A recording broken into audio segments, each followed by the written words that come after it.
The call came just after 8 on the coldest night of the winter. My 8-year-old son could barely breathe through his tears. "Mom, Uncle Nathan locked me outside." Why would my own brother leave a child alone in freezing weather? Why was no one opening the door when Ethan kept knocking? And why did the first police officer who arrived suddenly stop talking after looking at the Ring doorbell camera? Nathan crossed his arms and said, "Maybe he'll finally learn some respect." At that moment, I thought I was fighting over one terrible parenting decision. I had no idea that the video saved on that tiny camera was about to expose something much darker than a family argument. Before I tell you what happened, I'd love to know where you're watching from. Tell me your country and what time it is where you are right now. If stories about family truth and standing up for the people you love resonate with you, I'd be grateful if you'd subscribe and stay with me for the rest of this journey. 3 weeks before that phone call, my life was exactly the way I had spent years trying to build it: quiet, predictable, and intentionally small. People often assume a quiet life is a lonely one. It isn't. Sometimes it's simply the first peaceful chapter after surviving years of unnecessary noise. I lived in a townhouse on the western edge of Minneapolis with my 8-year-old son, Ethan. It wasn't the biggest home on the block, but every payment had come from my own work. Every room carried memories we had chosen ourselves, instead of memories inherited from people who believed love had to be earned. I had worked as a certified public accountant for nearly 12 years. Numbers suited me because they didn't change depending on who was speaking the loudest. Financial records either matched reality or they didn't. Bank statements couldn't be manipulated by guilt. Tax returns didn't care about family hierarchy. Documentation had taught me something people in my family never had. Facts matter. Growing up in the Henry family, facts rarely won. Status did, image did. Keeping everyone comfortable did. Especially my older brother. Nathan Henry had always been the center of gravity. 4 years older than me, he had inherited our father's confidence long before he inherited any responsibility. Even as a children, mistakes somehow rearranged themselves until they landed somewhere near me. If Nathan broke a neighbor's window, he was just energetic. If I forgot to unload the dishwasher, I was careless. When Nathan skipped college to work in Dad's construction company, everyone praised his loyalty. When I accepted a scholarship 2 states away, my mother cried for a week because I was abandoning family. Looking back, none of it surprised me anymore. Patterns rarely disappear. They simply become easier to recognize. After my divorce 5 years earlier, I had quietly reduced contact with my parents and Nathan. Not dramatically, not with angry speeches. I simply stopped volunteering for every family dinner, every holiday gathering, every weekend barbecue where someone eventually found a reason to criticize my life. It was amazing how much calmer life became once I realized I didn't have to defend every decision I made. My father, Richard Henry, never understood that. He was a retired commercial contractor who still believed the oldest son naturally became the head of the family. Nathan agreed with that theory, conveniently. My mother, Margaret Henry, approached things differently. She never yelled. She never insulted anyone directly. Instead, she specialized in disappointment. "I just hate seeing this family drift apart. I wish people could forgive. Children deserve one big happy family." On the surface, those sounded like kind statements. But they always carried the same hidden message. Georgia fixed this, even when I hadn't broken anything. Ethan never fully understood why we didn't visit Grandma and Grandpa very often. Children don't naturally notice emotional manipulation. They only notice absence. One Saturday morning, while we were making blueberry pancakes together, he asked quietly, "Mom?" "Yeah." "Do you think Emma still remembers me?" Emma was Nathan's oldest daughter. She was only a year younger than Ethan. The cousins used to play together constantly before I started limiting visits. I looked over from the stove. I'm sure she does. I miss them. His voice wasn't dramatic, just honest. I know. Did I do something wrong? That question hurt far more than he realized. No. Then why don't we go there anymore? Children deserve age-appropriate truths, not adult burdens. So I answered carefully. Sometimes grown-ups don't make each other feel safe. He stirred the pancake batter. But Uncle Nathan always says families should stay together. I almost laughed. Instead, I swallowed it. Families should also make each other feel respected. He thought about that for several seconds, then nodded, as if filing the answer away for later. Monday morning, while reviewing audit schedules at work, my phone buzzed repeatedly, the Henry family group chat. I hadn't muted it, mostly because occasionally there was actual information buried beneath the endless chain of birthday reminders and holiday recipes. Nathan had sent the first message. Emma's birthday next Saturday. Everybody better show up. A few seconds later, my mother replied, It'll mean so much to the children. Then my father. Family comes first. I kept reading. Nathan wrote again. And Georgia don't make another excuse. I didn't answer. About 15 minutes later, another message appeared. This is exactly why Ethan acts so withdrawn. Kids copy what they see. Several relatives responded with uncomfortable laughing emojis. No one defended Ethan. No one told Nathan to stop talking about an 8-year-old that way. I locked my phone and returned to work. Around lunch, another message arrived. Private this time. From Rebecca, Nathan's wife. Her texts were usually short. This one was shorter. Rebecca. Are you coming? I answered honestly. Georgia. Probably not. 3 dots appeared. Disappeared. Returned. Finally, another message arrived. Rebecca. I understand. That should have ended the conversation. Instead, another bubble appeared. Then vanished. Appeared again. Finally, she sent it. Rebecca, Ethan hasn't done anything wrong. I stared at the screen. There were dozens of ways to respond. I chose the simplest. Georgia, I know. Nearly 5 minutes passed before another text arrived. Rebecca, Nathan's been stressed lately. That sentence made my shoulders tighten. People in my family always used stress to explain behavior that should have been called something else. Cruelty, control, pride. I typed nothing. Then one final message appeared. Rebecca, please don't let Nathan get angry tonight. I read it 3 times, not because I didn't understand the words, because I couldn't understand why she had written them. Nathan was loud, opinionated, arrogant. But frightened Rebecca sounded frightened. I called her immediately, straight to voicemail. I tried again, no answer. An hour later, she texted only one sentence. Sorry. Can't talk. That evening, Ethan found me folding laundry. So, I smiled. So, are we going? I hesitated, long enough for him to notice. I really miss Emma. I know. I'll be careful. I know. I won't make any trouble. That one broke my heart. Because no 8-year-old should ever feel responsible for preventing adults from behaving badly. I sat beside him. You never have to promise me that. He leaned against my shoulder. I just want everyone to like me. I wrapped an arm around him. They should. He looked up. So, can we go? For years, I had protected my own peace by keeping my distance. Now I was wondering whether I had also been keeping Ethan away from the only cousins he still loved. Maybe one afternoon wouldn't change anything. Maybe Rebecca's message was only about another loud family argument. Maybe Nathan would behave because so many relatives would be there. Maybe. I have spent enough years working with financial risk to know one dangerous habit.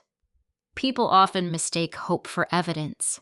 That night, however, I ignored my own instincts. Before going to bed, I picked up my phone and typed a single sentence into the family group chat. "We'll be there around 3 on Saturday," Nathan replied almost immediately. "Good. Maybe this family can finally start acting like one again." I didn't answer. I simply turned off my phone. At the time, I thought I had agreed to attend a birthday party.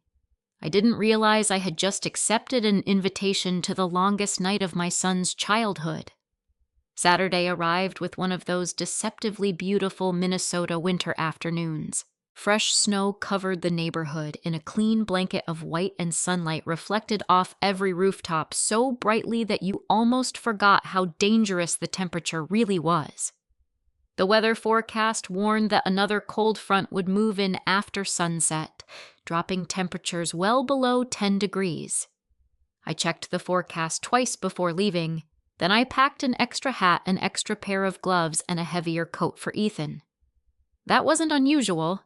Parents who raise children through Minnesota winters learn to prepare for weather that changes its mind every hour. Ethan came downstairs wearing the navy sweater his grandmother had bought him the previous Christmas. "You think Emma will like the Lego spaceship I made her?" He held up a carefully wrapped gift.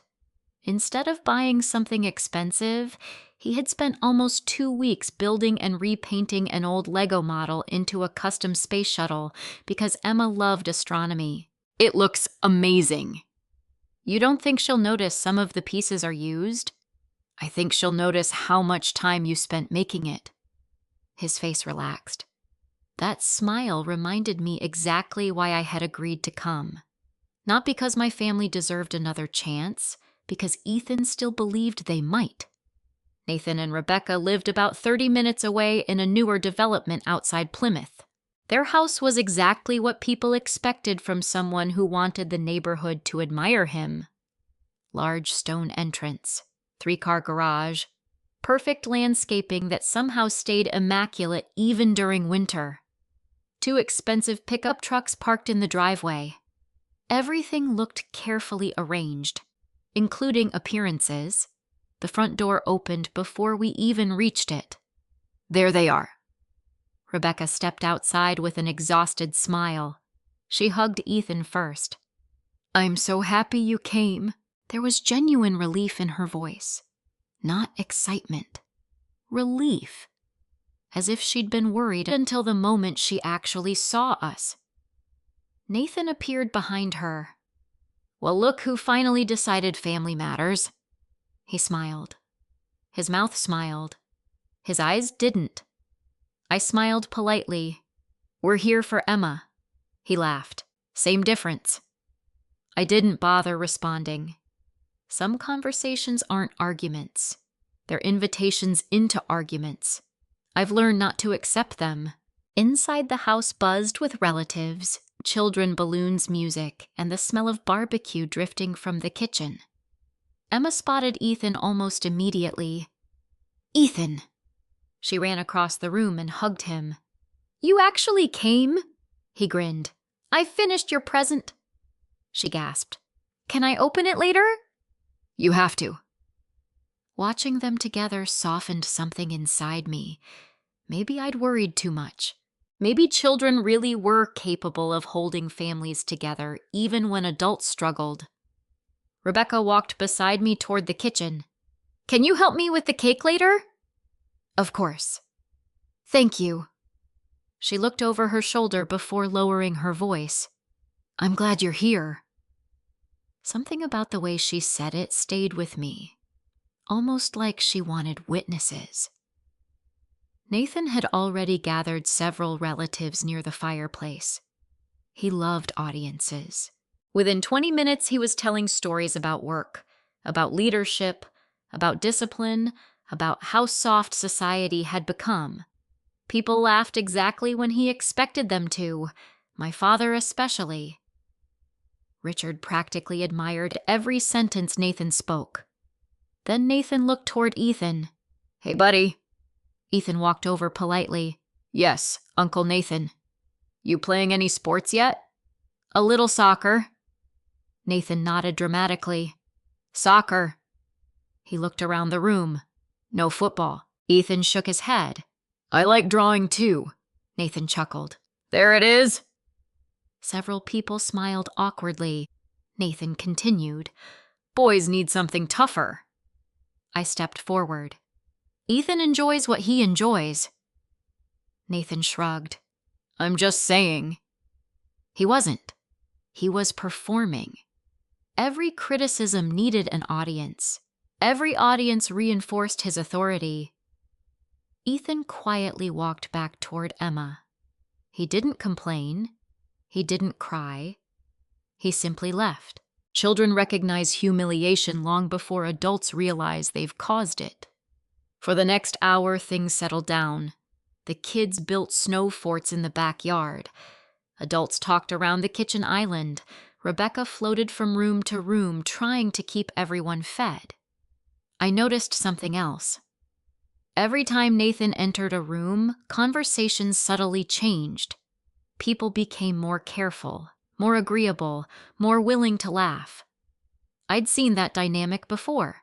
Not respect, management. Everyone adjusted themselves around Nathan's moods. Around 5 o'clock, the children came back inside. Their boots left melting snow across the entryway. Rebecca laughed. Nobody move. I'll grab towels. The kids crowded around the dining room table. Emma began opening presents. When she reached Ethan's handmade spaceship, she stopped. This is incredible. She looked at him. You made this. He nodded nervously. I hope you like space shuttles. I love it. She hugged him. Long enough that I saw Ethan blush. For a few minutes, I finally relaxed. Maybe this afternoon really would end peacefully. Dinner followed. Turkey sliders, macaroni and cheese, salad, birthday cake waiting nearby. Everyone squeezed around 2 long tables. Nathan insisted on saying grace. Halfway through dinner, one of the younger cousins asked Ethan about school. He started describing a science project his class had built. Nathan interrupted. You know what would be more useful. Ethan looked confused. What? Learning how to take criticism. A few people stopped eating. Nathan smiled as though he'd made a harmless joke. I answered calmly. He's 8. Nathan looked directly at me. Exactly. Neither of us spoke again. The room recovered. Conversation returned, but only on the surface. After dinner, Rebecca asked if I could help carry desserts into the kitchen. Only for a minute. Sure. Ethan remained in this dining room with his cousins. I'll be right back, I told him. He smiled. Okay. Inside the kitchen, Rebecca closed the refrigerator. I owe you an apology. For what? I should have stopped some of Nathan's comments earlier. You don't have to apologize for him. I know. She didn't sound convinced. He wasn't always like this. When did he change? Rebecca didn't answer immediately.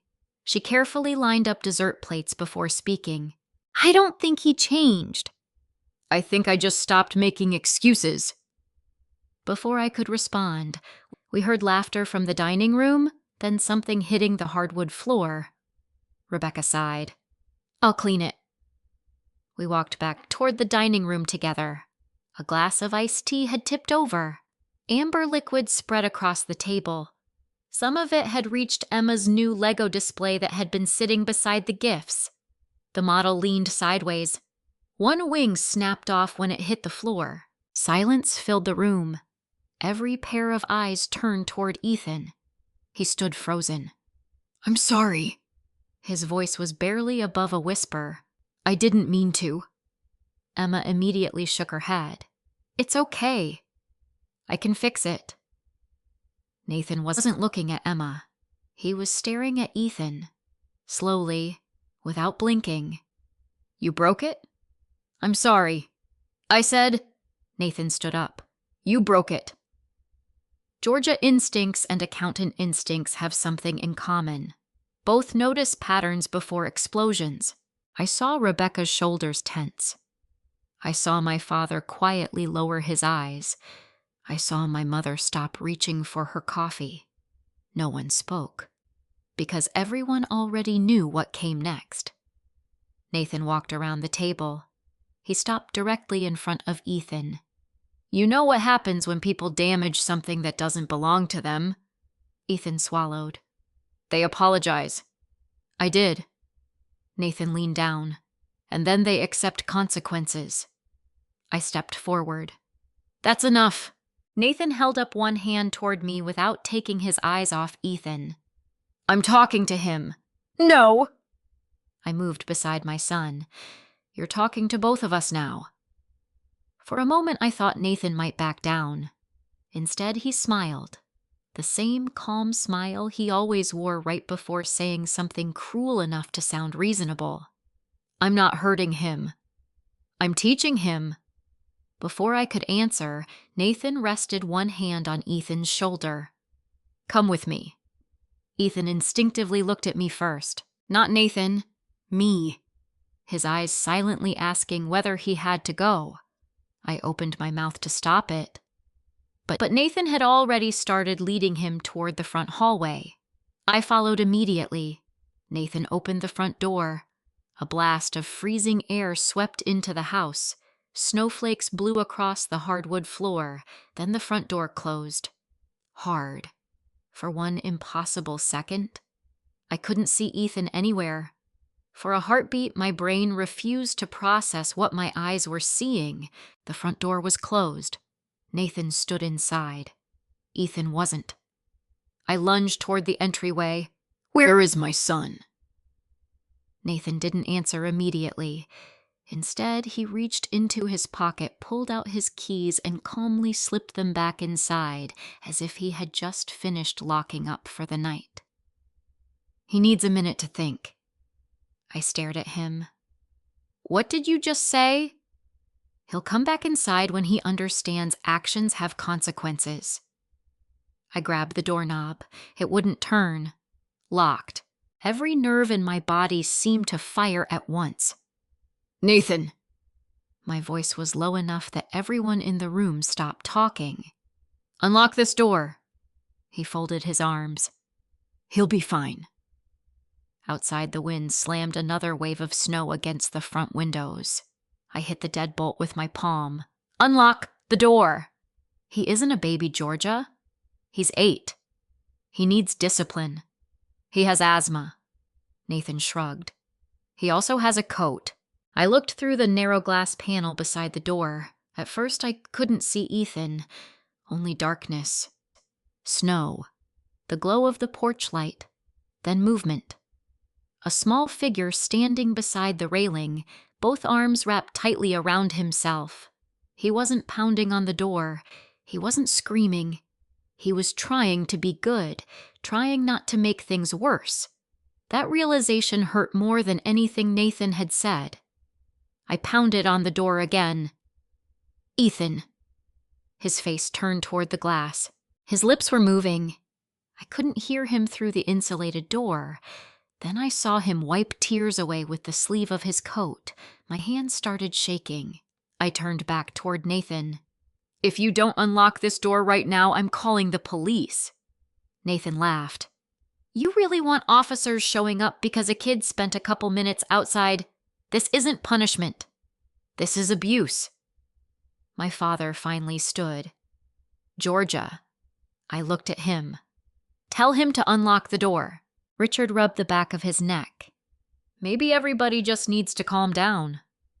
I couldn't believe what I was hearing. "Calm down." "He'll be inside in a minute." "A minute." I pointed toward the window. "He's freezing." Margaret stepped between us with both hands raised. "Please." "Not in front of the children." I almost laughed. Not because anything was funny, because somehow my mother's greatest concern wasn't the little boy standing alone in the snow. It was whether the cousins might witness adults arguing. "Nathan," she said gently, "maybe you've made your point." Nathan didn't move. "He isn't crying anymore." I looked back outside. He was wrong. Ethan wasn't crying because his body had become too cold to keep sobbing. I pulled my phone from my pocket. Nathan noticed immediately. "Oh, come on! You don't have to do this." I dialed 911. As the dispatcher answered, Nathan rolled his eyes. "Seriously?" I ignored him. "My son has been locked outside in freezing temperatures." The dispatcher immediately began asking questions. Address, age, medical conditions. Was he conscious? Was he responsive?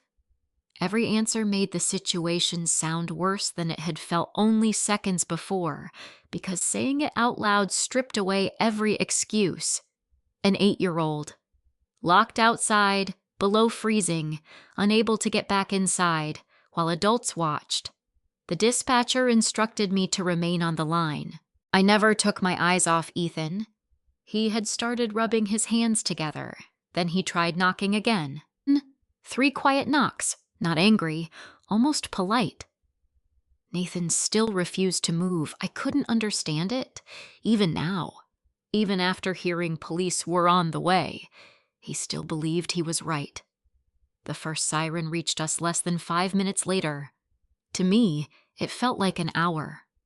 Blue and red lights reflected across the snow-covered yard. 2 squad cars stopped in front of the house. Before either officer reached the porch, Nathan finally unlocked the door. I shoved it open so hard it bounced against the brick wall. "Ethan." He turned toward me. His cheeks were bright red. Snow clung to his hair. His lower lip trembled. The moment I wrapped my arms around him, I felt how cold he really was. His jacket felt stiff. His hands were icy. He buried his face against my shoulder. "I'm sorry, Mom." Those were the first words he said. Not, "I'm cold," not "help." "I'm sorry." I pulled back just enough to look at him. "You have absolutely nothing to apologize for." "I broke the Lego." "I know." "I didn't mean I know."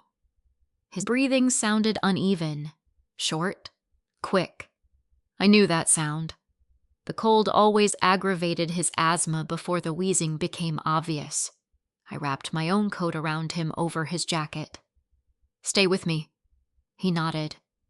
One of the officers approached. "Ah, I'm Officer Daniels." He crouched to Ethan's eye level. "Hey, buddy. Can you tell me your name?" "Ethan." "Were you outside by yourself?" Ethan looked at me first. I squeezed his shoulder. "It's okay." He swallowed. "Yes." "Did someone tell you to stay outside?" A long pause, then a tiny nod. "My uncle." Officer Daniels' expression didn't change, but I noticed him glance toward his partner. The second officer walked toward Nathan. "I'm Officer Ruiz." "I'd like to hear your side." Nathan smiled with remarkable confidence. "There really isn't much to tell. It was discipline. He accidentally damaged property. I asked him to stand outside for maybe 2 or 3 minutes." Officer Ruiz took notes. "So, you intentionally prevented him from coming back inside?" Nathan hesitated. "Not exactly. I just wanted him to cool off." Officer Daniels looked up from speaking with Ethan. "Outside." Nathan shrugged. It wasn't that long. The officers exchanged another quick look. Years of working audits had taught me to recognize silent communication. That look wasn't agreement. It was evaluation. Officer Daniels asked me quietly, "Does Ethan have any medical conditions?" "He has mild asthma." "When was his last inhaler use?" "This morning." He nodded. "We're going to have paramedics take a look at him." Nathan sighed dramatically. This is getting blown way out of proportion. I finally looked directly at him. "You still don't understand what you've done." "I understand exactly what I did. I disciplined a child." "No! You used my son to punish me." His jaw tightened. For the first time that evening, I saw something besides confidence. I saw irritation. Not because Ethan had been hurt, because I wasn't backing down. While the paramedics checked Ethan's temperature, Officer Ruiz remained near the front entrance making notes. Then he stopped. He looked up towards the corner beside the front door, mounted above the porch light, a black Ring doorbell camera. He walked closer. "Mr. Henry." Nathan followed his gaze. "Yes. Is this camera operational?" Nathan answered almost too quickly. "I don't know." Officer Ruiz raised an eyebrow. "You don't know." "My wife handles that stuff." Rebecca quietly spoke from behind him. "It records everything." The room became very still. Officer Ruiz nodded. "Does it record audio?" Rebecca answered before Nathan could. "Yes." Nathan shot her a look that could have frozen warmer air than the weather outside. Officer Ruiz took another step toward the door. "I'll need the recording from this evening." Nathan forced another smile. "It probably recorded over itself." Rebecca looked confused. "No. It stores everything in the cloud." Nathan's face changed, only slightly, but enough. For the first time all night, he looked worried. Officer Ruiz spoke into his shoulder radio. "Dispatch requests digital evidence preservation." Then he turned back toward Nathan. "Nobody is deleting, accessing, or modifying that footage until we secure it." Nathan opened his mouth, closed it. Officer Daniels walked over and quietly said something to his partner while looking at the camera. Neither officer noticed that I was close enough to hear only one sentence. "We're going to need the entire timeline, not just the few minutes Ethan spent outside, the entire timeline." I looked at Nathan. He wasn't looking at Ethan anymore. He wasn't looking at me. He was staring at that little black camera beside his front door, as if he suddenly remembered something it had seen, something he wished no one else ever would. The emergency room physician used the phrase, "mild cold exposure." It sounded almost comforting. Clinical, controlled. Nothing like the reality of watching your child shiver so hard that he couldn't hold a paper cup of warm water. Ethan sat on the examination table, wrapped in 3 heated blankets. A nurse had placed a pulse oximeter on his finger while a respiratory therapist listened carefully to his lungs. "Take a slow breath for me." He inhaled, a faint wheeze, another breath, another wheeze. The therapist smiled reassuringly. "We caught it early." Those 4 words became the first moment I had allowed myself to breathe all evening.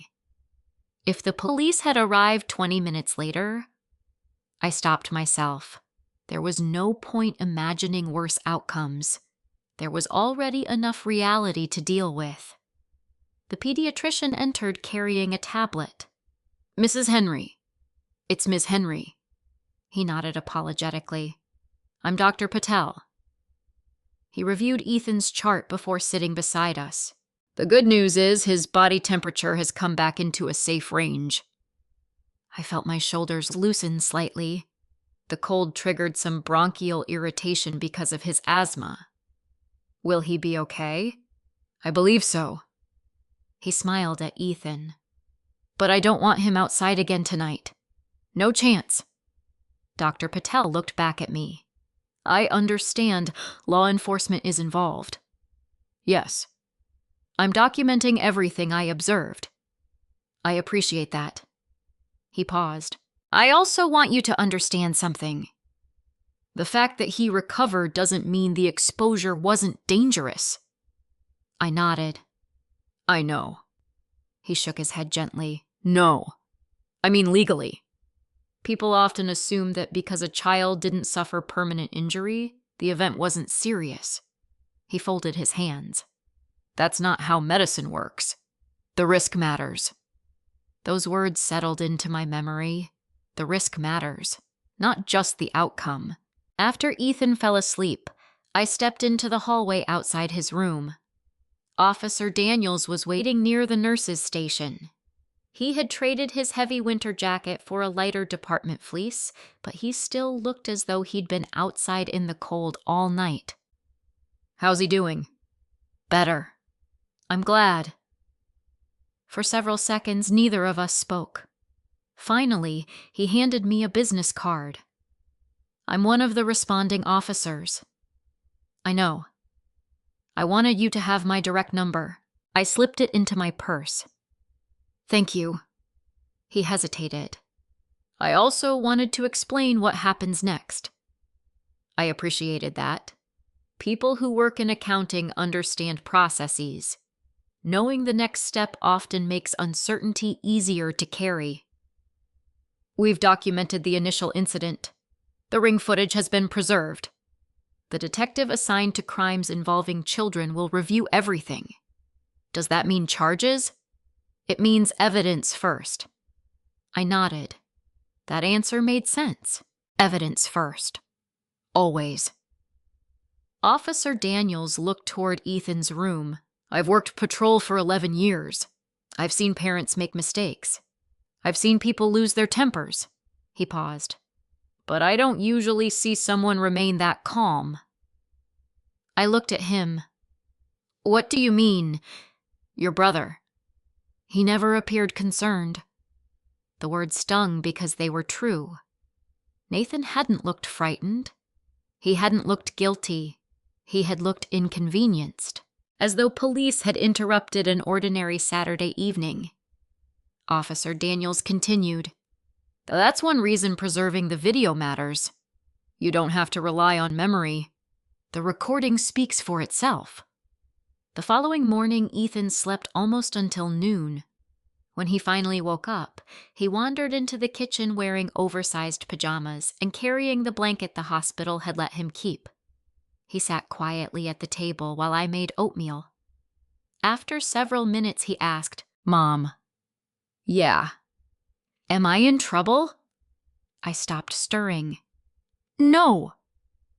"Uncle Nathan said I embarrassed everybody." I walked around the counter and knelt beside him. "You didn't embarrass anyone." "I broke Emma's Lego." "You had an accident." "I should have been more careful." "You apologized." He stared at the tabletop. "I tried knocking." "I know. I thought maybe if I waited quietly." His voice disappeared. "He'd let me back in."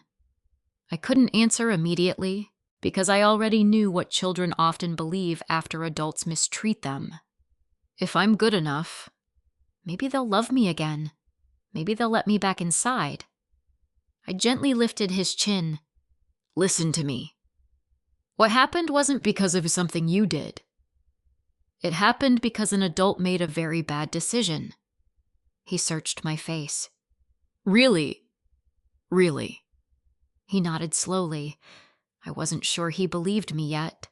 Healing rarely begins with one conversation. That afternoon, I turned my dining room table into something that looked more like an investigation than a home office. Laptop, notebook, legal pad, phone charger, printer, folders, every document would matter. Not because I wanted revenge, because memory fades. Records don't. I started with a timeline. 3:02 p.m. arrived at Nathan's house. 5:18 p.m. dinner began.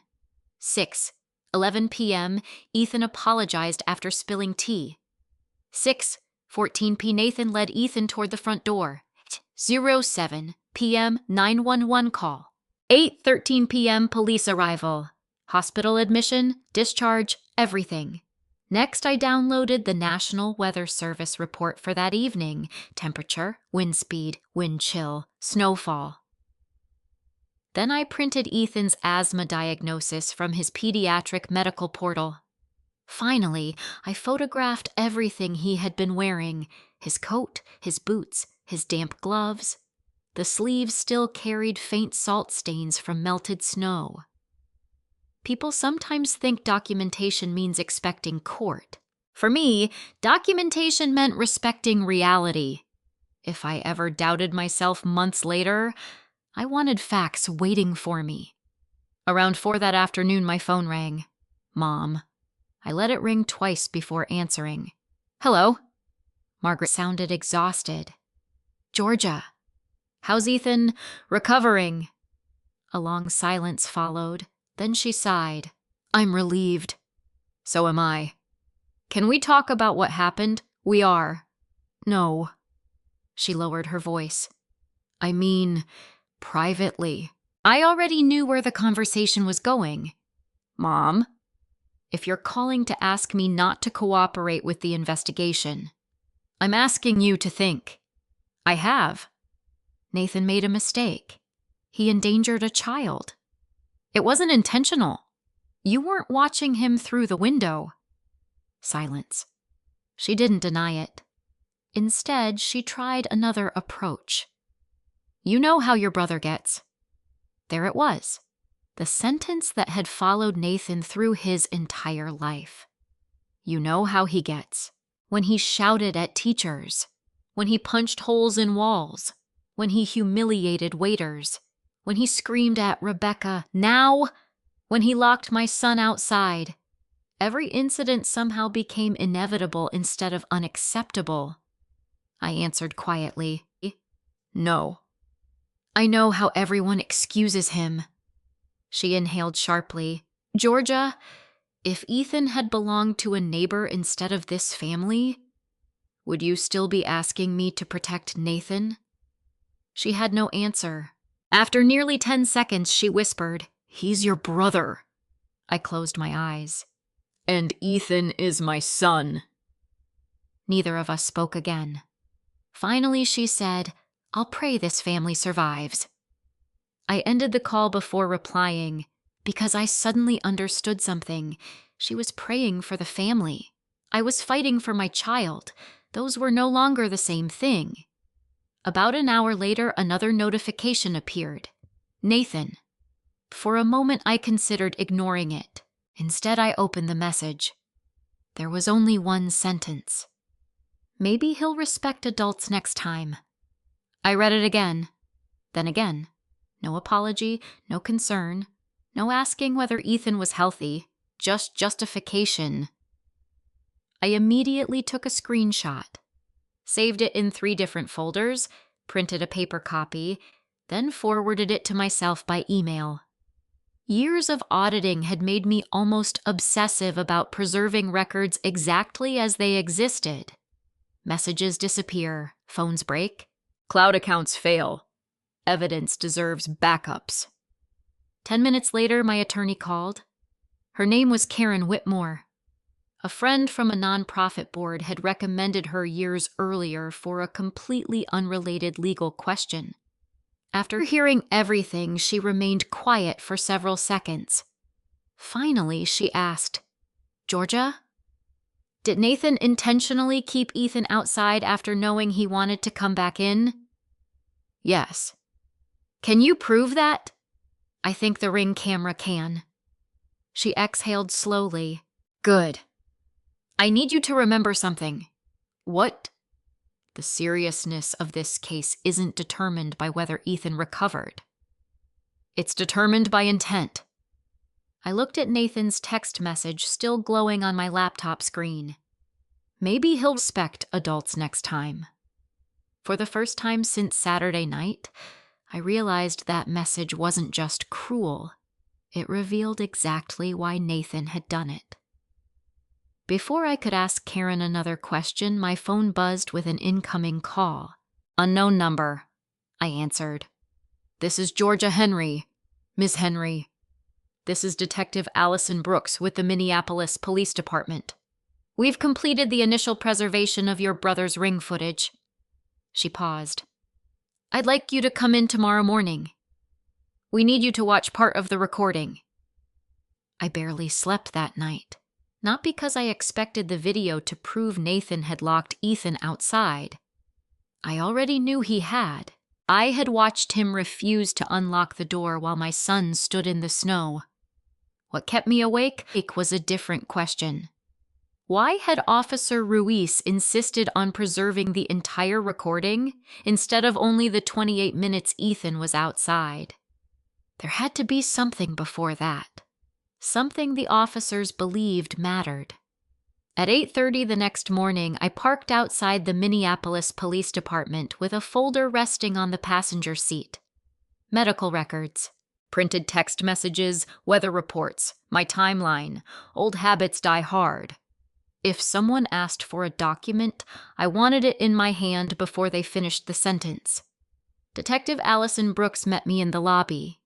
She was probably in her mid-40s, dressed in plain clothes instead of a uniform with a legal pad tucked under one arm. "Miss Henry, Georgia is fine." "I'm Allison." She shook my hand. "I appreciate you coming in." As we walked down the hallway, she explained the process. "The footage has been copied directly from the cloud server. It hasn't been edited. It hasn't been enhanced. What you'll see is the original recording." I nodded. Has Nathan seen it?" "No, not yet." She opened the door to a small interview room. There was no dramatic setup, just a television mounted on the wall, a computer beneath it, and 2 chairs. Officer Ruiz was already inside. He gave me a polite nod. "Morning." "Morning." Detective Brooks sat beside the keyboard. "I'll stop whenever you need a break." "I don't think I will." She clicked play. The first few minutes were almost ordinary.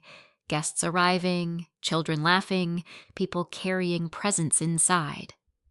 At 3:01 p.m., my SUV pulled into the driveway. The camera showed Ethan climbing out with his carefully wrapped gift. He stopped halfway to the porch. "What is he doing?" I asked. Detective Brooks paused the video. Ethan bent down near one of Rebecca's flower pots. "He picked something up." She zoomed in slightly. A small plastic dinosaur. Probably left outside by one of the younger cousins. Ethan brushed the snow off it before placing it neatly beside the front door. I smiled despite myself. "That's him." "What do you mean?" "He can't walk past something that's out of place." Officer Ruiz wrote something on his pad. No one spoke for a moment, then the video continued.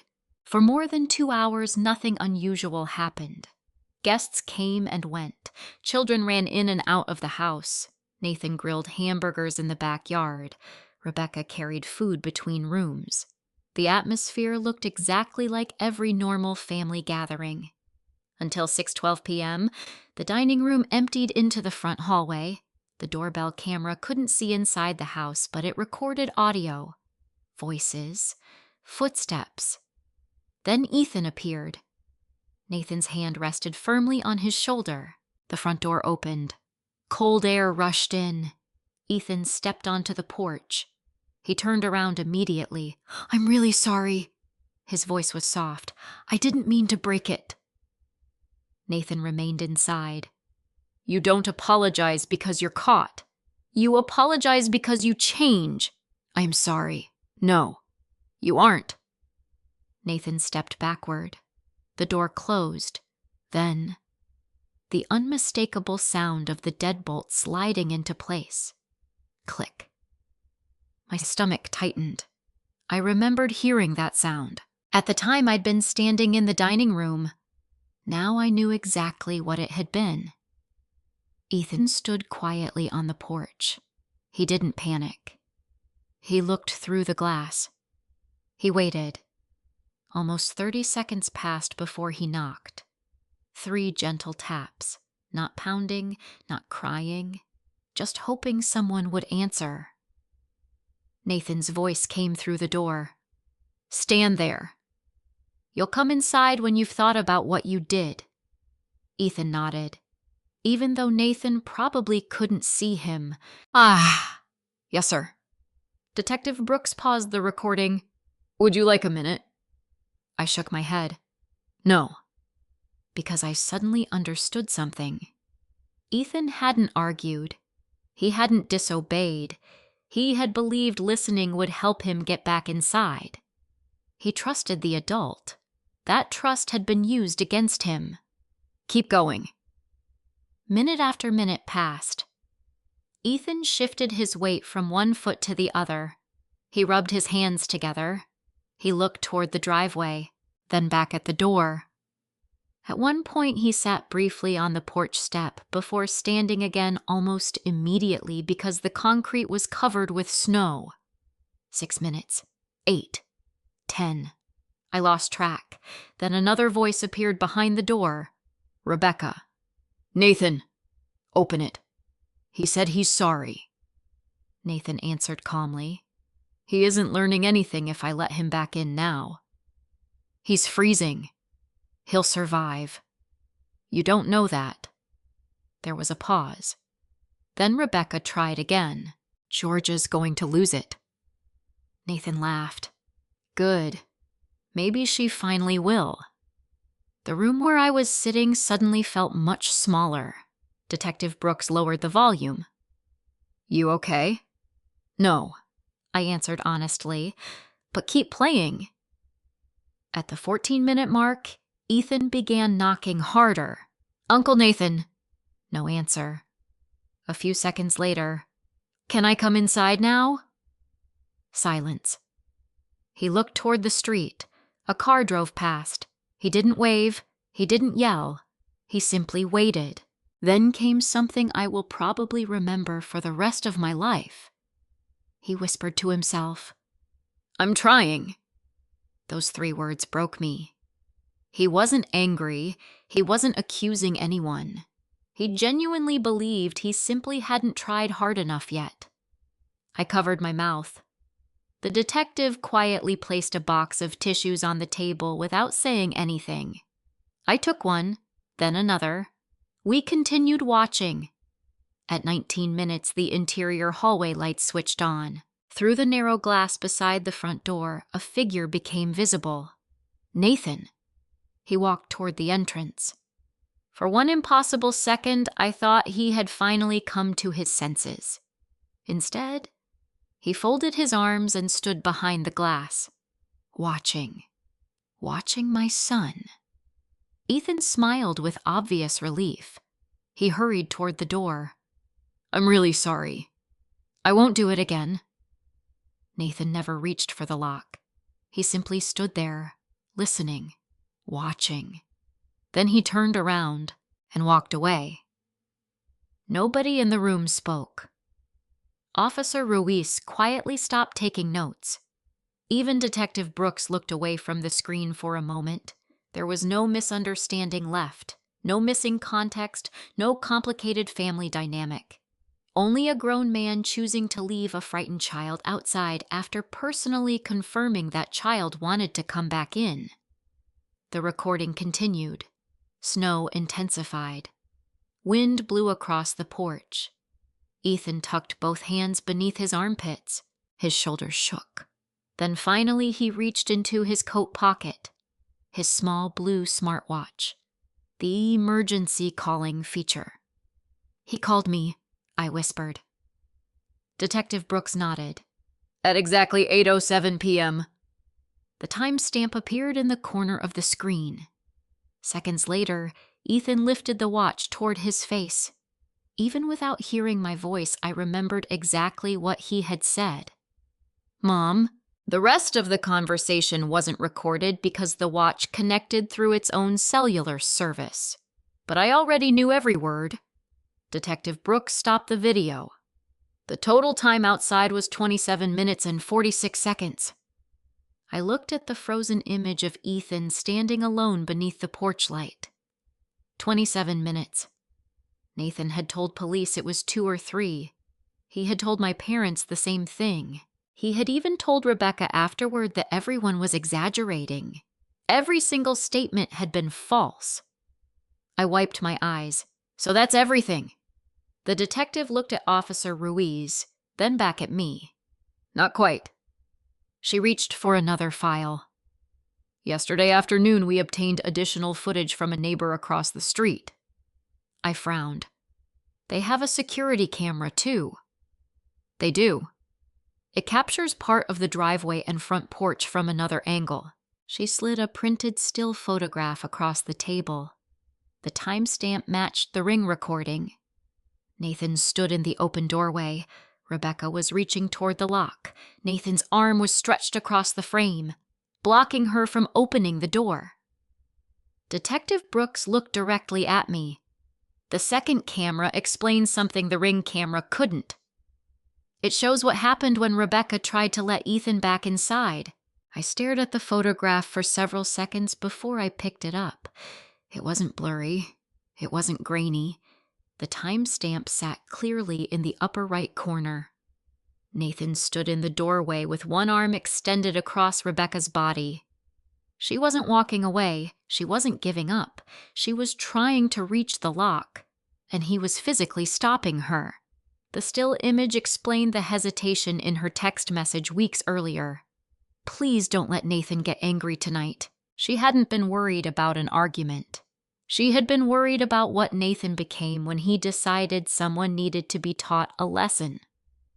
Detective Brooks slid another photograph across the table. This one was taken 23 seconds later. I looked down. Rebecca's shoulders were slumped. Nathan had already closed the door again. Ethan was still standing on the porch. There was no room left for misunderstanding. No one could honestly say Rebecca simply hadn't realized Ethan was outside. She had known. She had tried. She had failed. "Has Rebecca spoken with you?" I asked. Detective Brooks nodded. "Yesterday afternoon. Voluntarily." That surprised me. "She contacted you." "She contacted us." Officer Ruiz leaned forward. "She requested an attorney before giving a formal statement, which is completely normal. But she wanted to cooperate." I looked back at the photograph. "I think she's been living with this for longer than we realize." Detective Brooks gave a slight nod. "I believe you're right." She opened another folder. "There are portions of her interview I can discuss, because they aren't confidential investigative strategy." I listened carefully. According to Rebecca, Nathan wasn't angry because of the Lego. He was already angry before your family arrived. "About what?" "You." I frowned. "Me." The detective turned one page. "Apparently Nathan believed you looked down on the rest of the family." I almost laughed. "I barely saw them." "Exactly." She met my eyes. "He interpreted distance as disrespect." On the drive home, those words kept replaying in my head. Distance as disrespect. For years, I had believed avoiding conflict would eventually reduce it. Instead, Nathan had rewritten my silence into arrogance. My boundaries had become insults in his mind. When I arrived home, Ethan was sitting at the kitchen table coloring a picture of a rocket launch. His therapist had suggested drawing whenever he struggled to explain emotions. He looked up. "Did you go see the police?" "I did." "Am I in trouble?" There it was again, the same question, still haunting him. I sat beside him. "No." They wanted to understand exactly what happened. He nodded slowly. Did they believe me? That question hurt almost as much. "Yes." "How do you know?" "Because they have cameras." His shoulders relaxed. "Oh." Children often trust cameras more easily than adults. Maybe because cameras don't interrupt, they don't argue, they simply remember. The following afternoon, my attorney Karen Whitmore called. "I've spoken with the prosecutor's office." "What happens now?" "They're reviewing everything." Rebecca's statement included something important. "What?" Karen hesitated. "I'm going to read you one sentence." I grabbed a notebook. "Nathan said Georgia has spent years acting like she's too good for this family." I closed my eyes. That sounded exactly like him. Karen continued. "Rebecca also said Nathan believed embarrassing Ethan would force you to stop challenging him." I didn't speak, because suddenly dozens of memories fit together. Every holiday where Nathan criticized my parenting, every dinner where he questioned my career, every gathering where he joked that accountants hid behind paperwork. He had never been trying to change my mind. He had been trying to reestablish control. When I stopped arguing, he escalated. When I stopped attending, he took it personally. And when I finally came back, he chose my son. Not because Ethan deserved punishment, because Nathan believed hurting someone I loved would bring me back into line. Karen interrupted my thoughts. Georgia, I'm here. I know this is difficult. It is. But motive matters. I understand. No, she corrected herself. I mean legally. This is no longer simply about poor judgment. It's about intent. 3 days later, Detective Brooks called again. Would you be willing to come in one more time? Of course. When I arrived, Rebecca was already there. She looked exhausted. Her eyes were swollen. She stood the moment I entered. I'm so sorry. Those were the first words she said. Not excuses, not explanations, just an apology. I believed she meant it. That didn't erase what had happened, but sincerity has a way of sounding different. She held a folder against her chest. I should have stopped him. You tried. Not enough. Tears filled her eyes. I should have called 911 myself. Neither of us spoke for several moments. Finally, she looked at me. I've spent years convincing myself Nathan wasn't as controlling as people thought. I kept believing every bad day was temporary. She shook her head. But bad days kept becoming normal days. I remembered something she had said in the kitchen before everything happened. I don't think he changed. I think I just stopped making excuses. Now I understood exactly what she meant. Detective Brooks joined us inside a conference room. Rebecca placed several printed pages on the table. I saved these. Karen looked at the documents. Text messages. Rebecca nodded. I never deleted anything. Detective Brooks began organizing them by date. The oldest message was nearly 11 months earlier. Nathan had written, Your sister thinks she's smarter than everybody because she has a fancy office job. Another message. One day somebody needs to remind Georgia she's still part of this family. Another, she only keeps Ethan away because she wants control. The messages continued for months. Small complaints, minor resentments, constant criticism. Then they became darker. One message sent 2 weeks before Emma's birthday made the room fall silent. If Georgia won't listen, maybe she'll listen when it affects somebody she actually cares about. Karen quietly circled the sentence with her pen. No ambiguity. Detective Brooks nodded. Exactly. Rebecca covered her face with one hand. I should have left him then. I looked at her. You were trying to survive him. She looked surprised. I know what it's like to keep hoping someone will become the person they used to be. She began crying quietly. I don't think he ever was. By the end of the meeting, the prosecutor had reviewed enough evidence to make a decision. Medical documentation, weather reports, ring footage, the neighbor's camera, Nathan's text messages, Rebecca's testimony, officer observations, everything pointed in the same direction. This wasn't an impulsive mistake. It was a deliberate act meant to frighten and control. Detective Brooks closed the final folder. The prosecutor intends to move forward. Rebecca lowered her head. Karen placed a reassuring hand on my arm. I expected to feel victorious. Instead, I felt tired. There is nothing satisfying about watching your own family become evidence.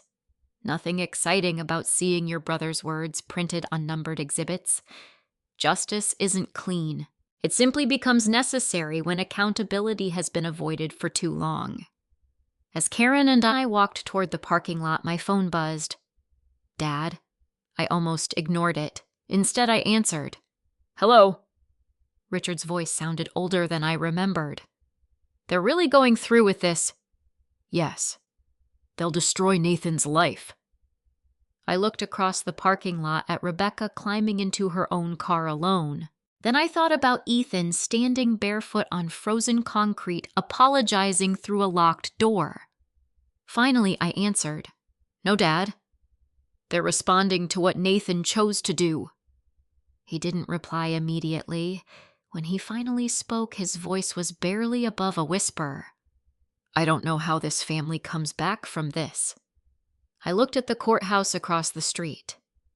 I stopped trying to bring this family back the night my son thought he had to apologize for freezing. I ended the call. An hour later, Detective Brooks called one final time. "The prosecutor signed the charging documents this afternoon." She paused. "Nathan Henry has officially been ordered to appear in court." The court date was set for 6 weeks later. It sounded like a long time. In reality, those 6 weeks disappeared beneath paperwork, therapy appointments, phone calls, and a silence that gradually settled over my side of the family. No one argued with me anymore. Instead, they tried something I had experienced many times before. They tried to make me feel responsible for everyone else's consequences. The first attempt came from my mother. She appeared at my townhouse on a Thursday evening without calling. I looked through the peephole before opening the door. Margaret stood on the porch holding a foil-covered casserole dish bundled in a heavy wool coat. For a second, I almost believed she had come simply because she was worried about Ethan. Old habits die hard. I opened the door only as far as the security chain allowed. "Mom." "I brought dinner." "You didn't have to." "I know." She forced a smile. "I just thought, you've had a difficult few weeks." I thanked her and accepted the dish through the opening. Neither of us moved. Finally, she said quietly, "Can we talk?" "Here is fine." She looked past me into the house. I was hoping to come inside. "No." The word surprised even me, not because I didn't mean it, because I said it without guilt, without explaining, without apologizing. She blinked. You won't even let me sit down." "No." Silence stretched between us. Then she sighed. "I don't recognize you anymore." I almost answered immediately. Instead, I thought about Ethan asking whether he was in trouble, about him apologizing while shivering outside a locked door. Then I replied calmly, "I finally recognize myself." For a moment, neither of us spoke. She looked down at the casserole dish now resting on the small table beside my entryway. "When you were little," she began, "you always forgave people. I also believed adults always protected children." She looked away. Eventually, she came to the real reason for her visit. "The prosecutor won't listen to us. There isn't anything to listen to." "Georgia," she lowered her voice, "if you told them you wanted this handled privately, I can't." "You can." "No," she frowned. "Why not?" "Because this stopped being my decision the moment the police collected evidence." She stared at me. "I don't think you understand." "I understand perfectly." "No, Mom. I don't think you do. This isn't a disagreement between siblings anymore. This is about a child." She looked frustrated. "You make Nathan sound dangerous." I held her gaze. "He was." Her eyes filled with tears. "He would never intentionally hurt Ethan," I answered before she could continue. "He intentionally left him outside." "I saw it. So did the police. So did 2 cameras. She had no response. Instead, she whispered, "He's still your brother." There it was again, the sentence everyone expected to outweigh every other fact. I shook my head. "And Ethan is still my son." She slowly turned and walked back toward her car. Halfway there, she stopped. Without looking back, she asked, "Do you think this family can ever heal?" I answered honestly. "Families heal when people accept responsibility, not when everyone asks the victim to carry it." She drove away without another word. That weekend, Ethan had his third therapy appointment. His therapist, Dr. Melissa Grant, specialized in children who had experienced traumatic events. While Ethan met privately with her, she asked whether I could join the final 15 minutes. When I entered the room, Ethan was sitting on the floor building a small town from wooden blocks. Dr. Grant smiled. Ethan wanted to show you something. He pointed toward the little town. This is my house, I smiled. It looks great.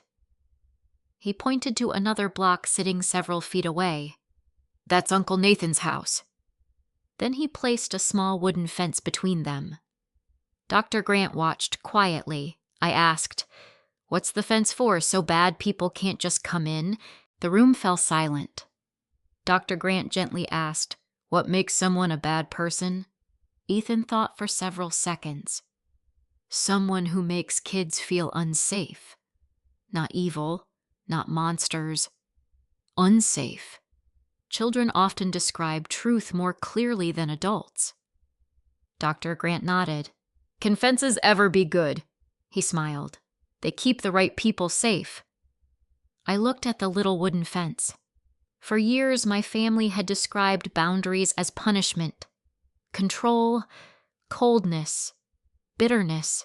Yet here was my 8-year-old son naturally understanding something it had taken me nearly 4 decades to learn. Healthy boundaries protect. They don't imprison. When the session ended, Dr. Grant walked me to the hallway. He's making progress. I was worried about the fence.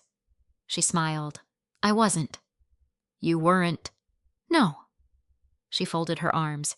Children who experience betrayal often believe they should never trust anyone again. Ethan isn't saying that. He's saying trust needs a gate. I considered that. He still trusts you. He still trusts his teachers. He still trusts his friends. He's simply learning that not everyone automatically earns access. I nodded slowly. That sounds healthier than forgiveness. Dr. Grant smiled. It is. 3 days later, my father called unexpectedly. His voice sounded tired. Can we meet? I almost declined. Instead, I agreed to coffee at a small diner halfway between our homes. When I arrived, Richard was already sitting in a booth. He looked older. Not physically, emotionally. The confident contractor who had once dominated every room seemed smaller somehow. After we ordered coffee, neither of us spoke for nearly a minute. Finally, he sighed. I failed. I looked at him carefully. What do you mean? He stared into his coffee. When Nathan was 16, I caught him locking his little cousin in the garage during a family barbecue. I felt my stomach tighten. What? He said it was just a joke. What did you do? I yelled. Grounded him. For a week. He rubbed his forehead. I thought he'd grow out of it. He swallowed hard. There were other things. What other things? He embarrassed kids. Cornered people. Liked making someone uncomfortable just to prove he could. I couldn't believe what I was hearing. You knew. I knew pieces. He looked at me with tears in his eyes. I never thought he'd involve Ethan. I answered quietly. You never thought he'd face consequences. Richard looked down. He didn't argue. Because he knew I was right. For years, every incident had ended the same way. Nathan apologized just enough. The family moved on. Nothing changed. Accountability had always been optional. Until now. When I returned home that afternoon, I sat alone in my living room thinking about everything my father had confessed. Part of me wanted to call him back, to ask more questions. Another part already knew enough. The pattern had existed for decades. Everyone had seen pieces of it. Everyone had hoped someone else would deal with it. That realization changed something inside me. For the first time, I stopped wondering whether I should reconcile with my parents after the case ended.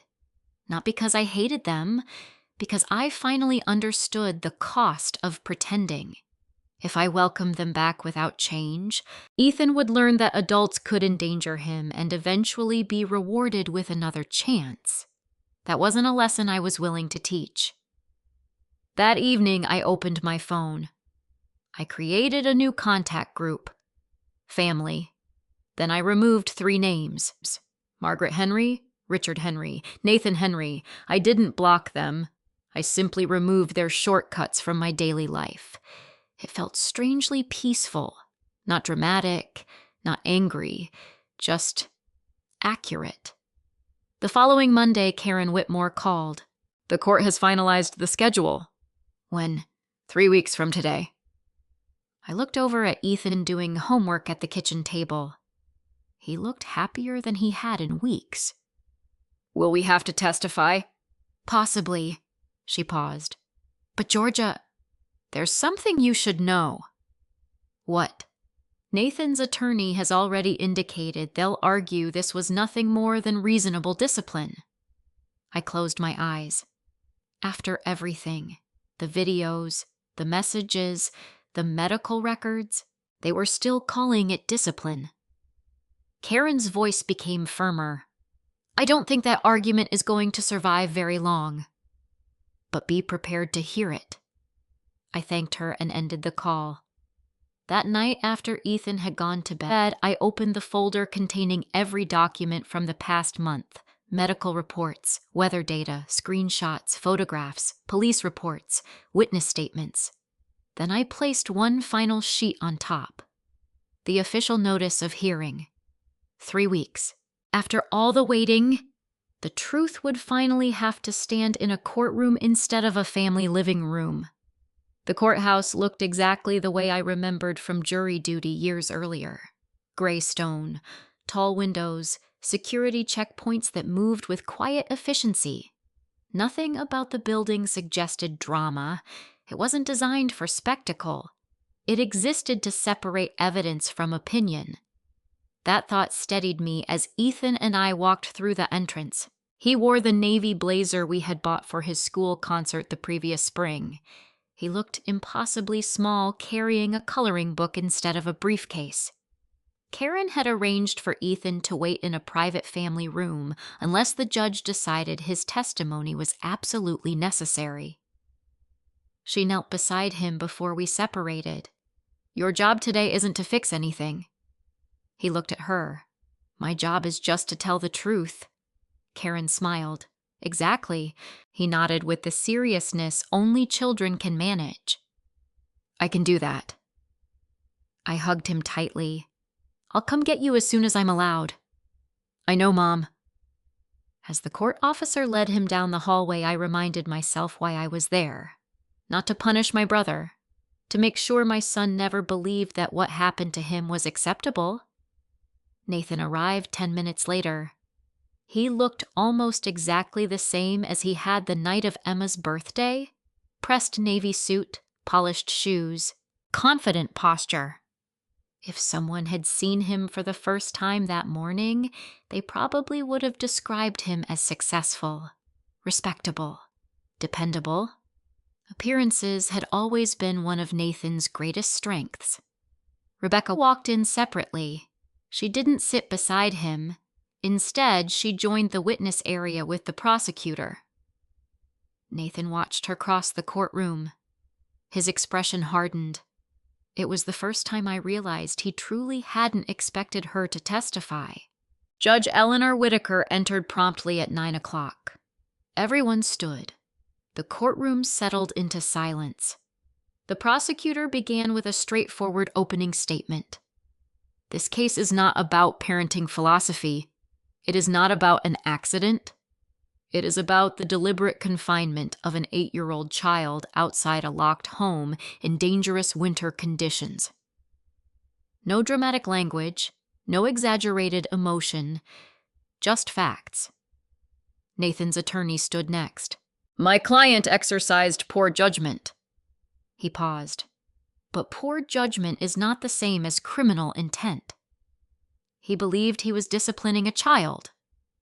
I felt Karen lightly touch my arm. "Listen carefully. They've already changed their position. I looked at her. How? She whispered. The night police arrived. Nathan claimed Ethan had only been outside for 2 or 3 minutes. Now they're admitting it happened. They're simply arguing it wasn't criminal. She was right. The defense had already abandoned its first version of events because the evidence made it impossible to maintain. Officer Daniels testified first. He described arriving at the house, finding Ethan shivering, observing his red skin and labored breathing.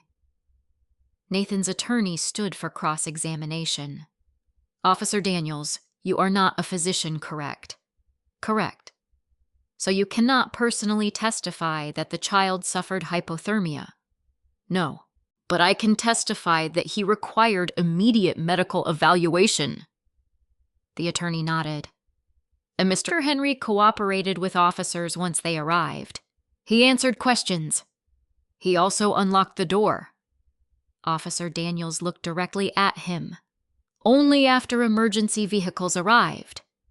A brief silence followed. The point landed exactly as intended. Dr. Patel appeared next by video testimony. He explained Ethan's examination, his mild cold exposure, his asthma flare. Most importantly, he clarified something the defense seemed determined to minimize. The absence of permanent injury does not eliminate the seriousness of the exposure. Nathan's attorney tried another approach. But Ethan recovered. Yes. So no lasting physical damage occurred. Dr. Patel answered calmly, because intervention occurred. He folded his hands. We should not confuse a fortunate outcome with a safe decision.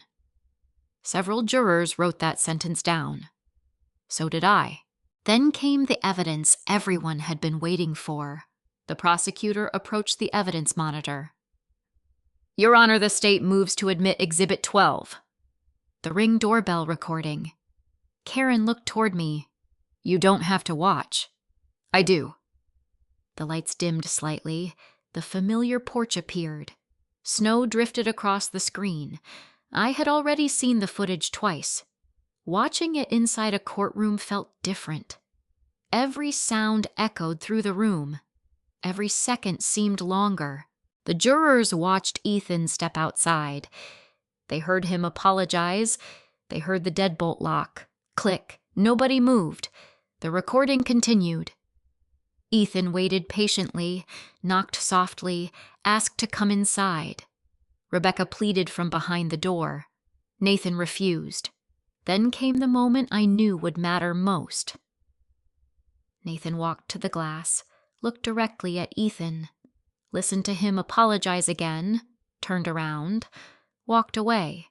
No explanation could survive that image. No reasonable person could watch it and believe Nathan had forgotten Ethan was outside. The courtroom remained silent until the recording ended. Judge Whitaker removed her glasses briefly before replacing them. Even she looked affected. The prosecutor called Rebecca. She walked carefully to the witness stand. Her hands trembled as she took the oath. Were you present on January 27th? Yes. Did you ask your husband to unlock the door? Yes. More than once. What did he say? Rebecca swallowed. He said, her voice cracked.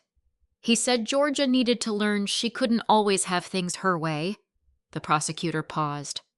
And who was standing outside? Ethan. Did Ethan have anything to do with that disagreement? No. Then why was he outside? Tears rolled down Rebecca's face. Because Nathan knew hurting Ethan would hurt Georgia. No one spoke. Nathan stared straight ahead. He never looked at Rebecca. The prosecutor introduced the text messages, one after another, projected onto the large courtroom screen. Your sister thinks she's better than everyone. Somebody needs to remind Georgia she's still part of this family. If Georgia won't listen, maybe she'll listen when it affects somebody she actually cares about. The prosecutor turned toward the jury. These messages were written before the birthday party. They establish motive. Nathan's attorney objected. The judge overruled him. The messages remained. Permanent. Impossible to explain away. Then Nathan took the stand. Against his attorney's apparent advice, I could almost see Karen predicting what would happen. People like Nathan often believe they can talk themselves out of evidence. He began confidently. "I never intended to hurt my nephew." The prosecutor nodded. "How long was he outside?" Nathan hesitated. "I'm not sure." The prosecutor pressed a button. The timestamp appeared. 27 minutes. 46 seconds. Nathan cleared his throat. "I didn't realize it had been that long." The prosecutor walked closer. "You looked directly at Ethan through the glass." "Correct." "Yes." "You heard him apologize." "Yes." "You heard your wife ask you to unlock the door." "Yes." "And despite all of that," the prosecutor paused, "you chose to walk away." Nathan looked toward the jury. I thought I was teaching him responsibility. The prosecutor didn't raise his voice. He simply asked one final question. "Mr. Henry, can you explain why your lesson was directed at an 8-year-old instead of his mother, the person your own text messages show you were actually angry with?" Nathan opened his mouth. Nothing came out. For the first time in my life, my brother had no explanation.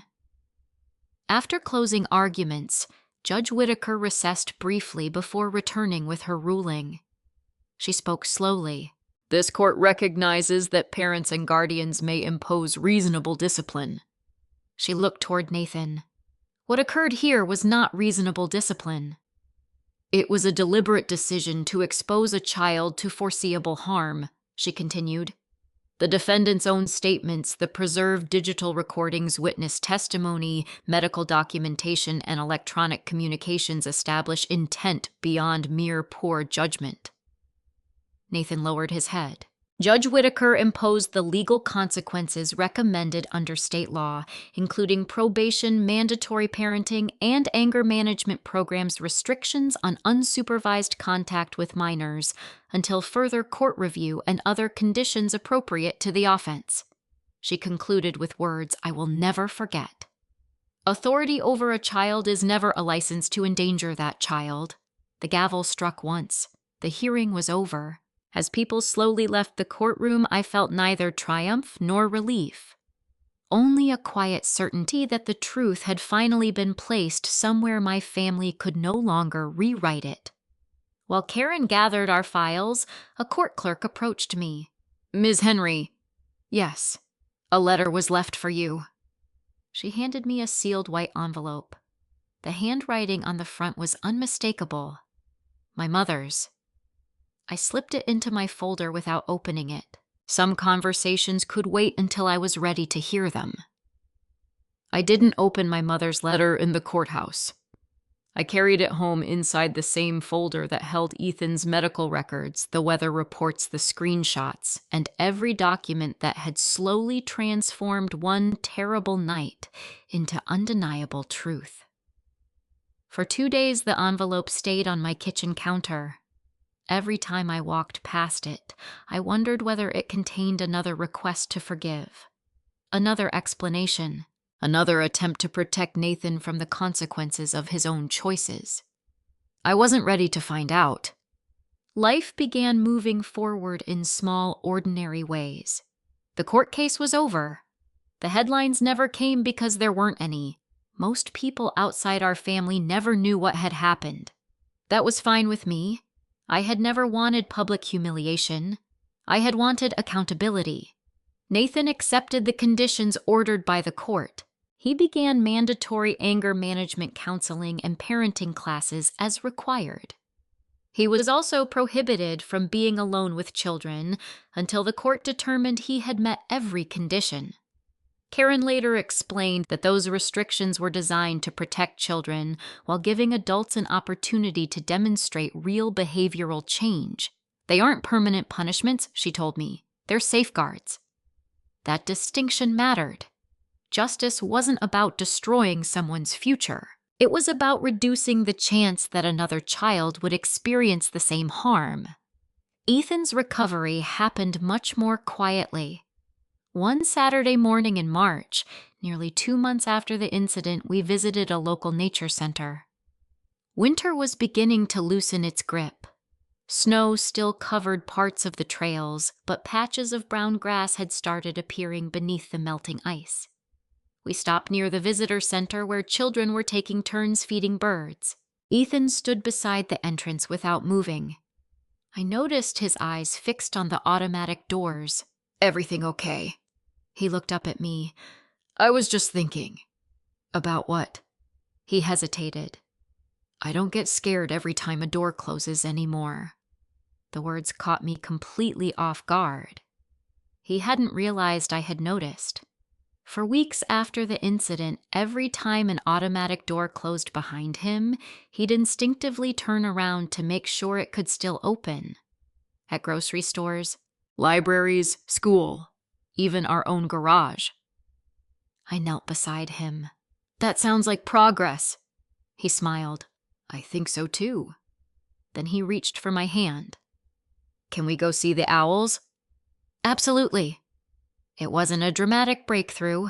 There were no tears, no music, just an 8-year-old boy quietly realizing that the world felt safe again.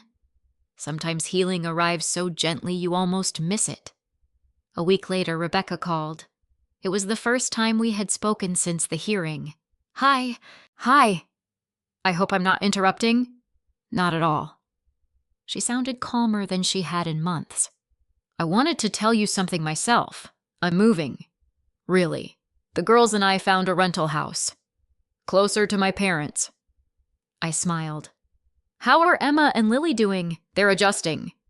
She laughed softly. "They've decided decorating their new bedrooms is the most important event in human history." "I'm glad." Then she became quiet. "I also filed for divorce." I had expected it. Still hearing the words aloud carried weight. "I'm sorry," she surprised me. "Don't be. I should have made this decision years ago." There was a long silence before she spoke again. "I've been thinking about something you said." "What?" "Boundaries aren't revenge." I didn't understand it then. I do now. I kept believing staying would protect my daughters. She sighed. "It actually taught them to normalize fear." Neither of us spoke for several seconds. Finally, she said, "Thank you." "For what?" "For refusing to pretend nothing happened." When the call ended, I realized something important. Accountability hadn't only protected Ethan, it had given someone else permission to stop living in silence. 3 evenings later, after Ethan had gone to bed, I finally opened my mother's letter. The handwriting was shaky, not rushed, just uncertain. The first sentence surprised me. "Georgia, I am not writing to ask you to change your mind." I kept reading. "I spent most of my life believing that keeping a family together was the highest responsibility a mother could have. I understand now that I confused peace with silence." I stopped. "Read that sentence again," then continued. "When Nathan was difficult, I asked everyone else to adjust instead of asking him to change. When you pulled away, I blamed you for creating distance instead of asking why you needed it. The hardest truth I have faced is that I protected my son's image more carefully than I protected my grandson's safety." Tears filled my eyes. Not because the words erased anything, because they finally acknowledged reality. She ended that letter simply. "I hope one day you can remember me for more than my failures. If that day never comes, I will understand. I love you."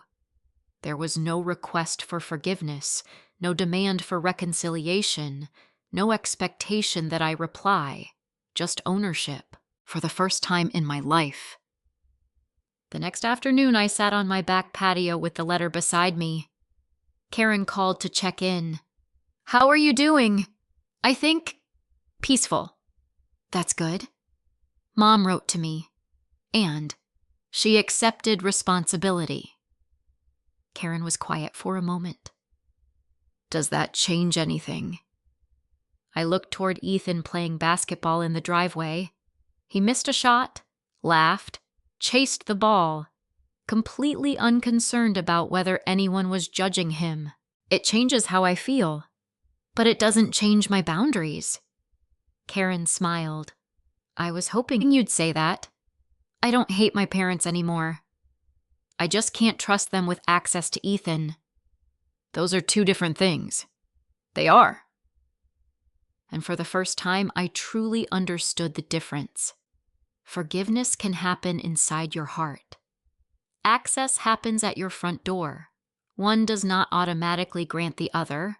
As spring turned into summer, our weekends slowly filled with new traditions.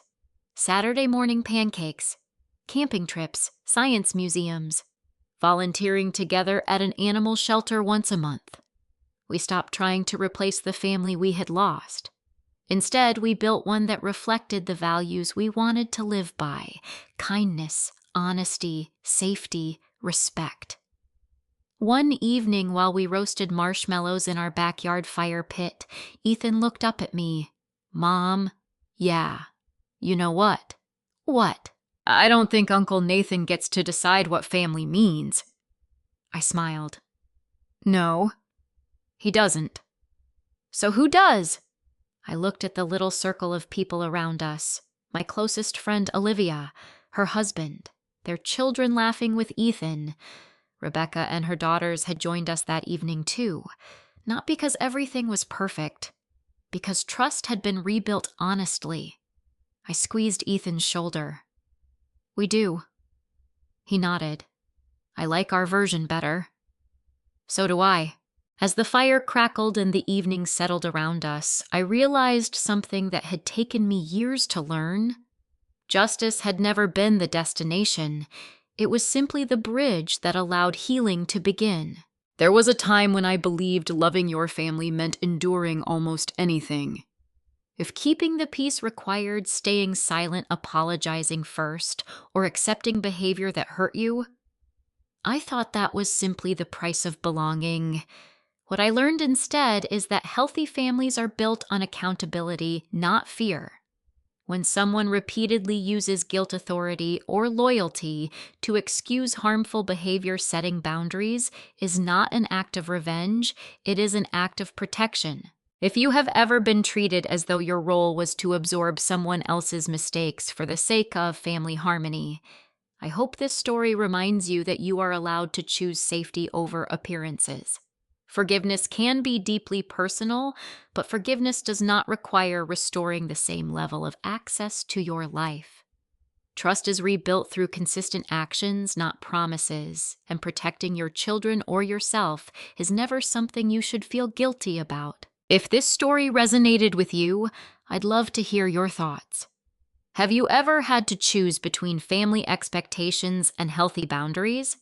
Feel free to share your experience in the comments. Your story may help someone else feel less alone. And if you enjoy thoughtful stories about family justice, healing, and finding the strength to rebuild your life, I'd be grateful if you subscribed and joined us for the next one. This is a fictional story created for entertainment, education, and reflection.